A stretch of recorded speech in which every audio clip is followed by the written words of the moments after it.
recherche d'histoire humaine. Et celle que j'aimerais vous présenter est loin d'être une histoire fictive. Elle est sans doute l'une des plus humaines que j'ai croisées et celle où j'ai retrouvé les plus belles valeurs de l'être humain.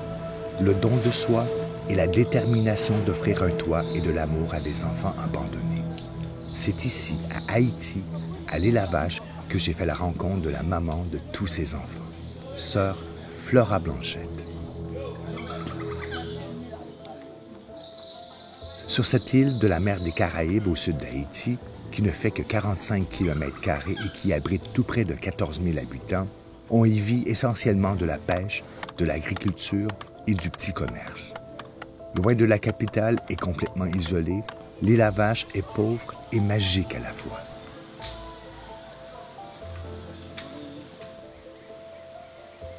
Pas de route, pas de voiture, pas d'agitation. Le cheval, la moto et la voile sont les seuls moyens de locomotion pour ses habitants. Et c'est dans ce petit village au bord de mer que j'ai découvert l'orphelinat de l'œuvre de Saint-François, fondé en 1981 après le passage du cyclone Allen, l'un des plus dévastateurs qu'ait connu l'île.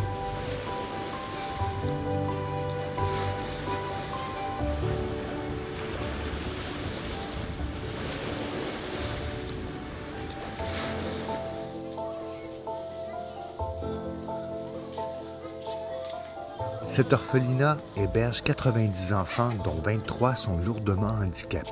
Une école de 372 élèves du niveau primaire, une pharmacie, un laboratoire de pouces.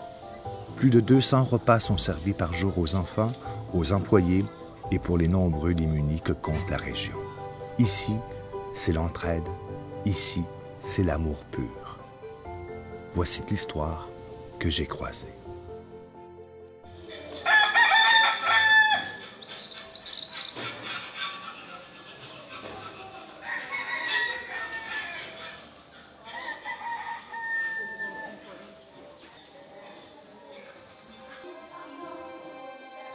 Bon, je suis une sœur franciscaine, canadienne.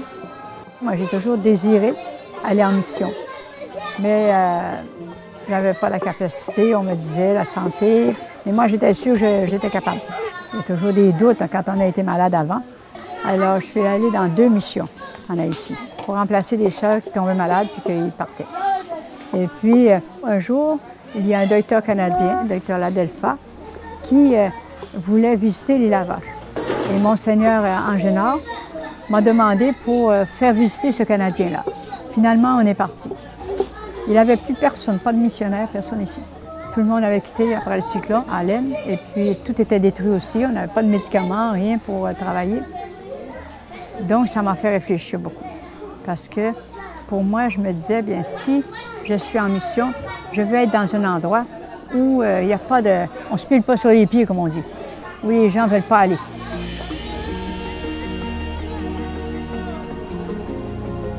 Et le bon Dieu a bien choisi, il m'a pris au mot, parce que je suis arrivée à l'île à Vache comme ça.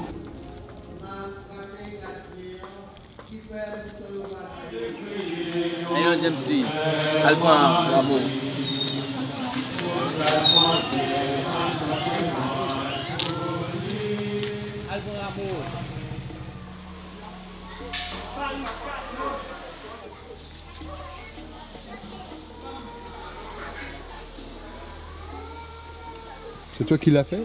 Ouais. Comment on fait ça? On cherchait 2 baguettes comme ça, on les croise. Après, on trouve une autre baguette, on fait un encadrement. Et après, on met du plastique sur lui. Après, on fait voler le cerf-volant. J'aime jouer au foot aussi. Ah oui?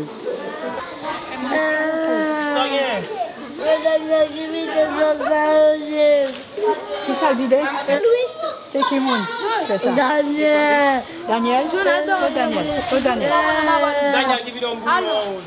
M'a parlé à Daniel. Daniel? M'a parlé à Daniel. Daniel?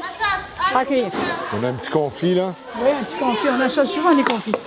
Alors moi, je suis juge. Des fois, je fais du tribunal. Je ramasse, quand ils en ont un, je le fais venir. Des fois, je me ramasse avec 3 ou 4. Et puis là, je trouve le coupable.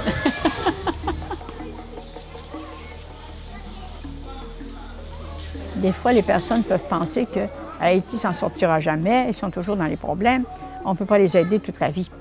Mais moi, je suis dedans.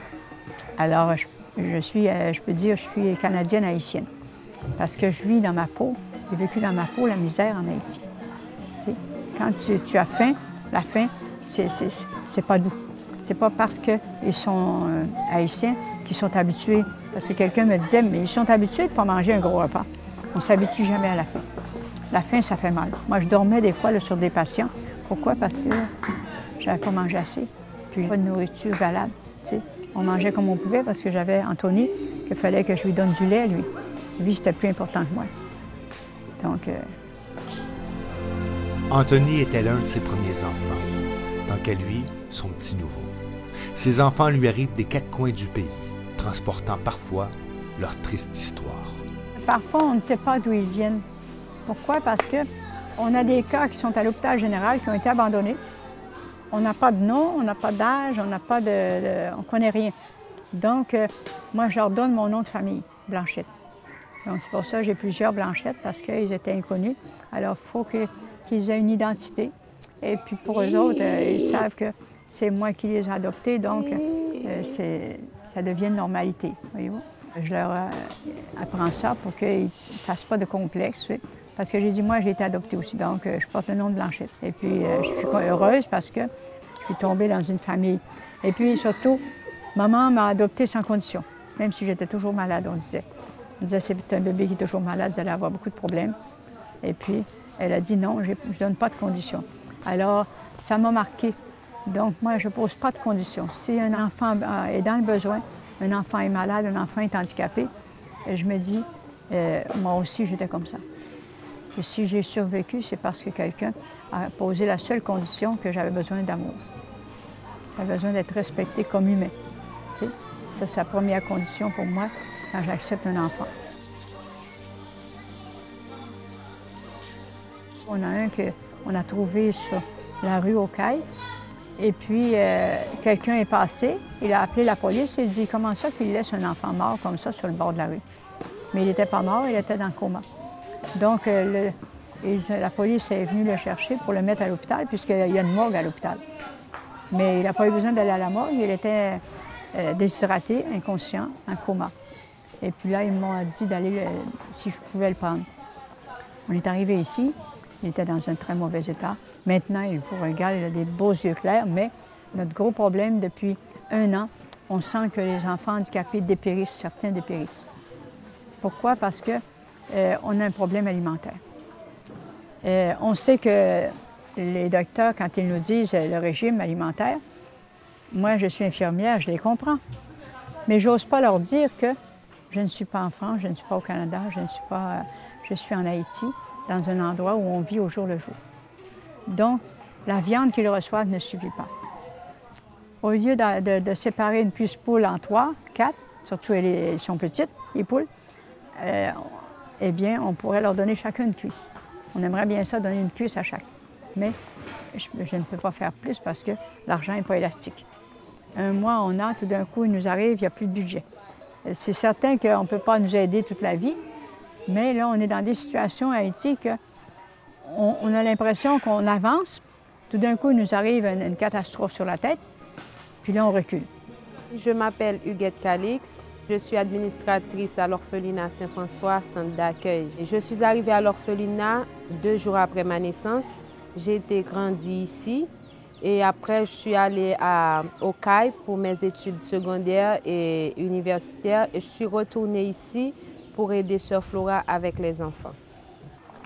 Là, avec les étudiants, on est rendu à 72.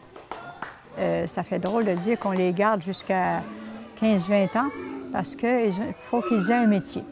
Si je les adopte et puis que tout d'un coup, ils arrivent, ils ont 18 ans, je ne les garde plus, mais où est-ce qu'ils vont aller?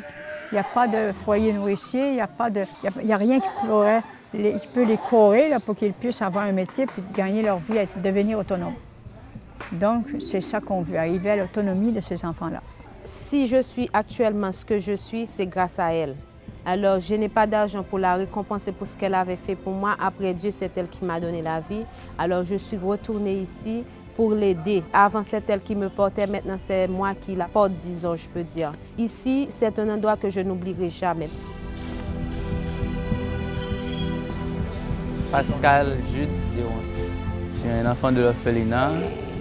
J'arrive ici le 26 mars 88, 2 heures après ma naissance. Ma mère est morte pendant ma naissance. J'ai grandi ici dans l'orphelinat. Ce Flora m'a donné beaucoup de l'éducation et moi je l'aime beaucoup. Elle est comme ma mère. Ce Flora nous a donné tout ce qu'il faut pour qu'on puisse arriver à nos besoins. Et depuis ce jour-là, chaque vacances, je reviens à l'île Lavache. C'est comme ça. Alors, dans un orphelinat, les grands aident les plus petits. C'est ça les Haïtiens. Des fois, ils ont un caractère papier sablé. Ah non, je descends leur caractère.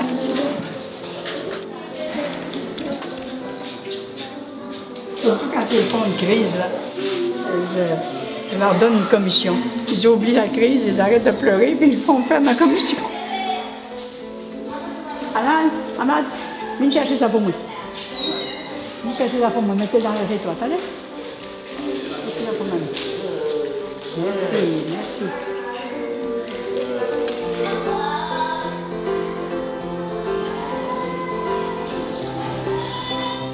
Oui, c'est ça, il faut que vous allez, et si vous voulez avoir le temps de voir les enfants là-bas, ils vont 4 jours par semaine se baigner à la mer avec les enfants.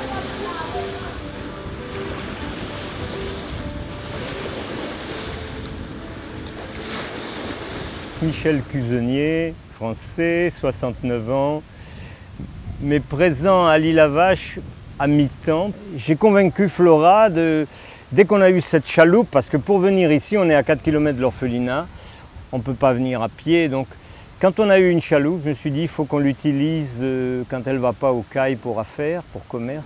Il faut qu'on l'utilise intelligemment et c'était l'occasion que ces enfants profitent de ce qu'on appelle la thalassothérapie. On a de l'eau chaude toute l'année, on peut faire des choses très bon marché ici et on ne l'utilisait pas parce qu'on est sur une colline. Alors évidemment, il faut descendre au bord de mer avec les brancards, c'est un peu laborieux. On met les enfants dans la chaloupe, on fait ces 4 km et on arrive sous cet abri. L'endroit où est construit la Joupa, c'est un endroit où les gens ne passent pas parce que les gens ont tendance à se moquer des enfants handicapés.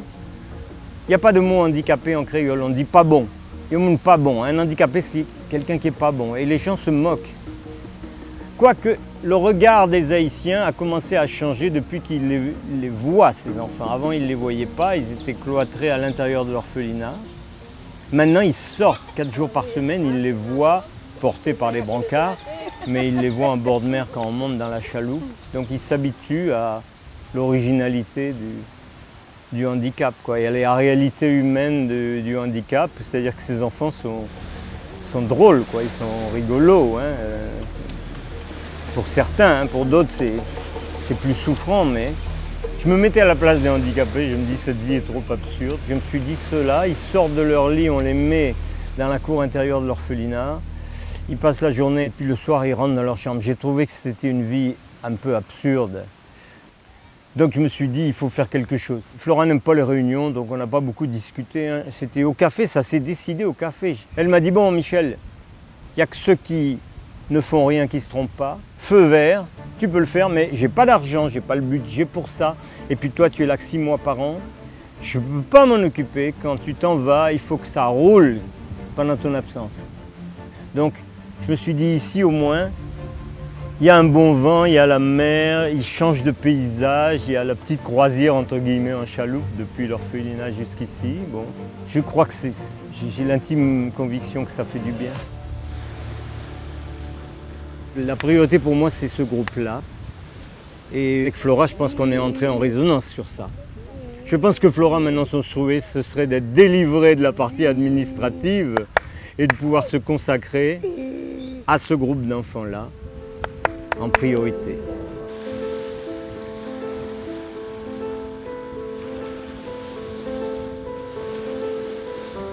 « 15 heures. En gros, ça peut paraître un peu tôt pour rentrer, mais une fois qu'on arrive là-bas, il faut faire 3 voyages de brancard. En gros, ça prend plus d'1 heure la remontée de tous les enfants jusqu'à l'orphelinat. Et après, donc, ils intègrent le programme de bain, la baignade du soir dans la baignoire, là, qui va commencer à l'orphelinat.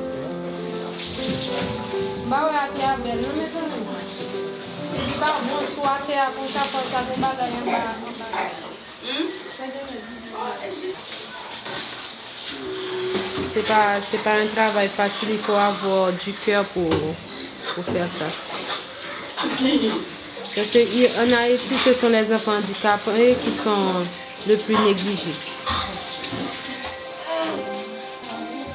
Est-ce que les nuits sont mouvementées ici? Parfois, oui. Parfois, non. Maintenant, on a une seule personne pour tous les enfants pendant la nuit. On aimerait avoir 2 autres personnes pour l'aider parce qu'elle travaille le jour et la nuit. Ça, c'est un peu... Elle est un peu fatiguée. Parfois, c'est Sœur Flora qui se lève. Mais maintenant, à cause que Sœur Flora a eu son accident, il y a les 2 volontaires qui vont partir là demain, qui avaient fait la relève. Mais après qu'elles seront parties, on ne sait pas qui va les remplacer. Mais on est en train de voir est-ce qu'on peut engager 2 autres personnes pour faire la nuit seulement. Après, ils ont fini de boire du lait et les changer, puis après, c'est plus calme. Mais quand il fait très très chaud, c'est pas facile à gérer. Parce que la chaleur les empêche de dormir, tout ça.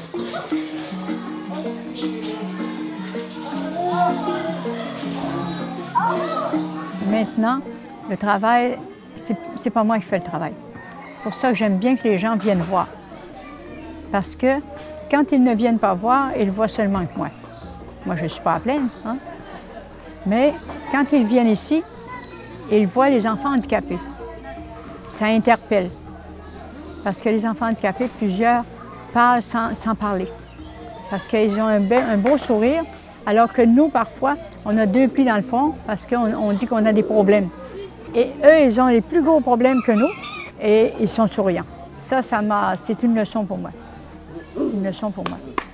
Alors, ça nous apprend. Ce sont des professeurs pour moi. Oui, qui font réfléchir.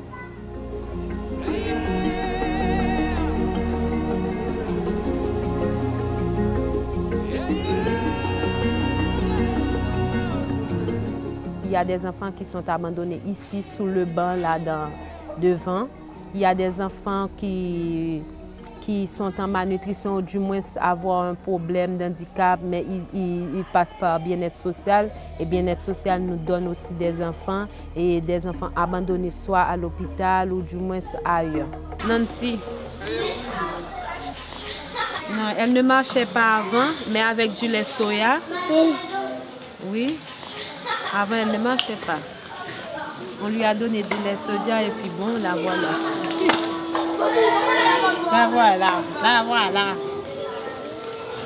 N'allez pas là où le chemin peut mener, allez là où il n'y a pas de chemin et laissez une trace.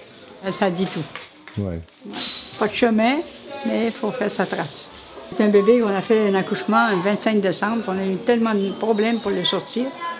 Il était cyanosé et puis la tête était sortie, mais on ne pouvait pas sortir les épaules et puis on n'avait pas de forceps, donc j'ai pris mes mains. C'était un anniversaire. Et on vous appelle maman? Les premiers, autrefois, m'appelaient plus maman qu'aujourd'hui.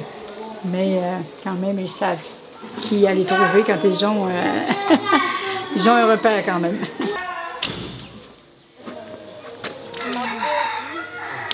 Yes!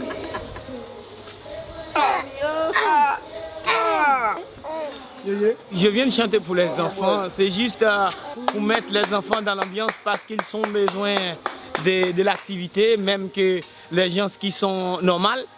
Et ils sont totalement contemplés parce que pour moi, le vendredi et le samedi, c'est pour les orphelins, les handicapés chez Sœur Flora Blanchet.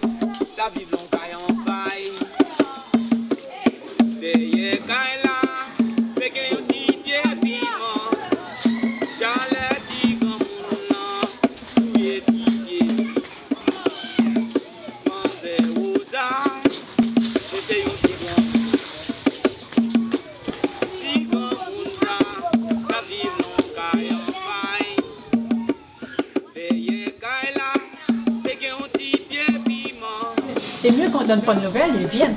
Sur place. Parce que quand on donne des nouvelles, ils ne peuvent pas comprendre. Quand je demandais telle sorte de chaise, telle chose, ils disaient, mais pourquoi qu'elle a besoin de ça. Je ne vais pas comprendre. Alors quand ils sont venus sur place, ils peuvent voir la réalité. Comme là, les jeunes qui viennent, là, ils disent quand ils retournent chez eux, c'est une autre optique complètement. Quand ils arrivent dans une réalité comme ça, après ça, ils ne peuvent plus être indifférents. Parce qu'ils la vivent, là, c'est forcé pour eux, là, disons. Ils s'efforcent, mais après qu'ils ont vécu ça, c'est une richesse.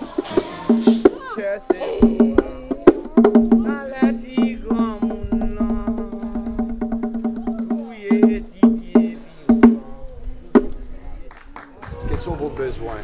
On a beaucoup de besoins, mais il y a des besoins qui sont prioritaires. Nous, ce qu'on veut là actuellement, on aimerait avoir 2 baignoires et la réparation des douches, tout ça, et avoir des personnes bénévoles qui viennent pour la thérapie et ergothérapie. Et avoir d'autres bénévoles aussi pour les enfants qui sont normaux. Et à l'école aussi, comme on disait avec Sœur Flora, on n'a pas vraiment d'assistance avec l'État. On fait tout par nous-mêmes et avec ce qu'on reçoit des personnes qui passent ou d'autres associations qui viennent. Là, on a un problème pour payer les professeurs. On a beaucoup de professeurs, mais on a des problèmes. Ce que les parents donnent pour les élèves ne répond pas vraiment aux besoins des professeurs et ne répond pas aussi aux besoins de l'école. Mais on a besoin des appareils aussi, des couches jetables, des médicaments. Nous, on vit au jour le jour. Comment vous vous sentez entouré de ces enfants? C'est vraiment votre vie? Oui, parce que, voyez-vous, moi je me dis, quand on accepte un enfant, là, il ne faut pas l'accepter puis qu'ils sentent que c'est un effort qu'on fait. C'est quelque chose de difficile, c'est quelque chose, tu sais, de...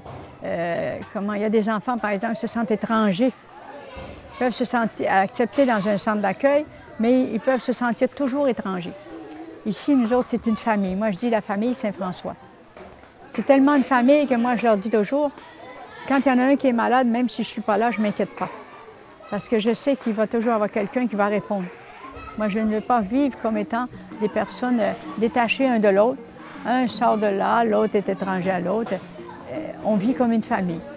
Moi, je leur dis toujours, vous êtes responsables. Quand je ne suis pas là, ou bien que je sois là, s'il arrive quelque chose, on est responsable. La douleur de l'un, ça peut être notre douleur un jour. Et c'est ça que je trouve dur, quand des enfants sont un peu laissés à eux-mêmes. C'est comme s'ils n'ont pas de repère. Mais ici, ils ont toujours un repère. Soit que Christine est infirmière, si quelqu'un est malade, elle n'attend pas que moi je le soigne. Tu sais, elle sait qu'est-ce que moi je vais faire. Même adopter un enfant, j'étais pas là, j'étais au Canada. Et puis, il y avait des gens de l'Irlande qui étaient ici, qui sont arrivés avec 2 jumeaux. Mais Anthony savait bien ce que je ferais si j'étais là. Donc, il n'a pas discuté et il savait que si j'étais là, je les prendrais. Donc, voyez-vous, il y a un esprit qui se crée. Et puis, parce qu'ils ont reçu, ils ont eu la chance de vivre, alors ils donnent la chance à un autre de vivre aussi. Donc, ici, c'est la même chose, même si le groupe paraît grand, il n'y en a pas aucun qui sont étrangers ici. Il n'y a pas d'étrangers ici pour moi. Sœur Flora, elle nous a accueillis à bras ouverts quand on est arrivé. La première fois, je suis venu avec mon épouse en 1994. C'est en fait sa plus grande qualité, d'accueillir à bras ouverts et de nous laisser carte blanche très vite. Et ça, c'est la plus grande des qualités de Sœur Flora. Faire confiance, en fait, faire confiance. C'est ça que j'ai découvert. La leçon qu'elle m'a donnée, c'est ça. Confiance malgré tout. Moi, je dis que Dieu a accompli. Et pour moi, que j'ai été choisie, c'est quelque chose. Parce que je me sens une fourmi. Et puis le bon Dieu m'a mis un éléphant à porter. Mais il est obligé de porter les deux, la fourmi et l'éléphant. Donc, il faut reconnaître sa faiblesse, mais c'est une force, tu sais, parce que chacun, en bon créole, on dit « main en pile, charge pas lourd ». Plus il y a de mains pour aider, moins la charge est lourde. Alors, c'est ça que je voudrais communiquer aussi à ceux qui m'entendent, qui vont voir la situation de l'œuvre, que si on y met toute la main, je pense qu'on peut réaliser beaucoup ensemble. Même si moi, je deviens un certain âge, même si moi je partais, je ne suis pas inquiète, quoi. Parce qu'il y en a d'autres qui vont y mettre la main et puis ça se communique, quoi.